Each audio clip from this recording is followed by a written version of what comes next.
All right, so my name's Allie Moore, and I'm super grateful to be here with you guys. It's really one of my first times in France ever, and I had been so excited about the bug portion that I forgot that this is France, and there's wine and cheese and all that good stuff. So today, we get to celebrate bugs and wine, and this is something that is on the rise in California, believe it or not. It's a really great tool for the insect industry. It started off as kind of a joke, to be honest, to get some publicity around insects and just open up conversations, but it's turned into, about 4 years later, something that is a really great marketing tool. If you have people that are sitting down and being asked to eat a bug, they might run away.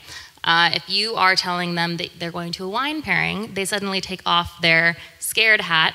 They're less anxious and nervous, and that's replaced with curiosity and excitement. And then all of a sudden, they are drinking wine and picking up the subtle cherry notes and eating moldy cheese as well as bugs. And both are great and luxurious, and wine is a great lens to look at that through. So I forgot what I wrote because it's in French, but I think I said something about you want to use wine to understand things of passion.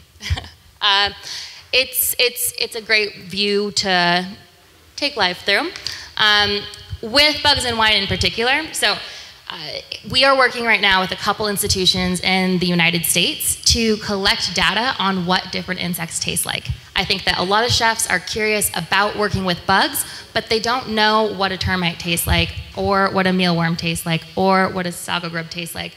And if they don't know what these ingredients taste like, it's harder for them to get creative about how it would fit into their menu, what story they can tell with it, all of these good things. So yes, the wine and bug pairings are great publicity, and they're also fun events, but every attendee knows that they're also a guinea pig, and they are asked to write down their notes of what the bugs remind them of. And it's also really cool because you see that there's not this Lion King moment of Timon and Pumbaa biting into a grub and there's guts everywhere and it terrifies everyone. But instead, you have a moment like, oh, crickets have a subtle umami and it tastes a little bit like nuts, whereas the black ant has formic acid in its system and has a very strange, peppery, zesty citrus taste, and that's incredible. So we collect all of these different points of data, and then we're giving them off to chefs. So going back to the wine, it's all about presentation at the end of the day. We want to be serving bugs in a way that is gourmet, elevated, and makes people crave them. Another reason why being in France is amazing, because if France is behind a food trend, the rest of the world tends to follow. Up here, we have another elevator, which is a hornet on top of lobster, which makes the hornet instantly elevated. If somebody were afraid to eat the bug, maybe they just want to eat some lobster. Up here, we have just some examples of past events. We worked with a couple different wine rooms across California to pair their wines with insects, and it's become a great study on how do you get to the flavor of a cricket to explode? How does a Pinot Noir nicely complement that? How does a bamboo worm go with that nice little rosé? The impact is also real. I think at this point, we've done over 50 events throughout the country, from Los Angeles to New York to Wisconsin and now France. The real impact of events like these is also that folks are taking pictures and sharing on social media and tagging and opening a really good discussion about how what you eat impacts yourself and the environment. And that's something that for some reason we've gotten away from over the past couple years. So a lot of you might have heard of the FAO and UN report in 2013 about how we need to increase our food production to feed the planet. Well, insects are not the only answer, but they're one of the more provocative ones, and they do a great job of spreading the word about that.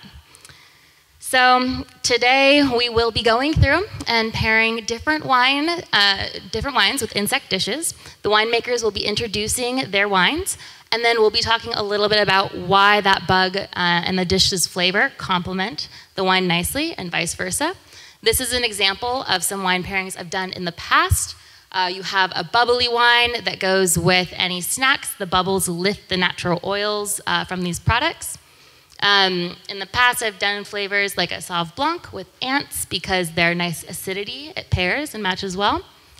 Cab Franc and grasshoppers or barbecue mealworms because it's a little bit more tanniny and can stand up to the intensity of those flavors. Pinot Noir goes really well with some more subtly earthy bugs like crickets. And then a Zinfandel or something very big and full-bodied would go well with something like a sago grub, which is less nutty and more bacony and meaty.